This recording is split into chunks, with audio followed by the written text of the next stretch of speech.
এখানে আসি তখন আমাদের 6 নম্বর থানাতে পাঠিয়েছিল। আমাদের 6 নম্বর থানাতে কি কাগজ করে দিয়েছে, বলছে 8 নম্বর থানায় যাও।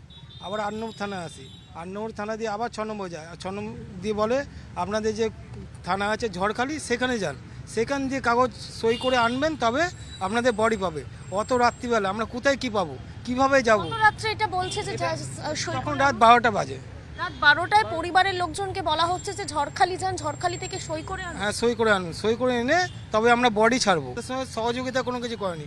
আমরা বারবার জানার চেষ্টা করেছি যে স্যার আমি দেখান কোন গাড়িটা মেরেছে, কারা ছিল, কোন লোক, কি হ্যান ত্যান, আমাদের কোনো রকম কিছু জানা, সিসিটিভি কিচ্ছু দেখায়নি। আমরা অনেকবার চেষ্টা করেছি সিসিটিভি ফুটেজ, গাড়ির নাম্বার দেখার জন্য, বাট আমাদের দেখায়নি। না, সন্তুষ্ট না আমরা। কালকে রাত্রে 8টায় একবার গেছি, রাত্রে 12টায় একবার গেছি। যাওয়ার পরেও আমরা জানতে চাইছি যে কোন গাড়ি ধাক্কা মেরেছে এবং সেই গাড়ির মালিককে ধরা হোক, এবং গাড়ি আমার যে ভাইপো মারা গেল তার শাস্তি যেন সে পায়, সেটাই আমরা পুলিশের কাছে আশা করছি। কিন্তু পুলিশ এখনও 12-13 ঘন্টা হতে গেল, কোনো রকম স্টেটমেন্ট আমাদেরকে জানায়নি।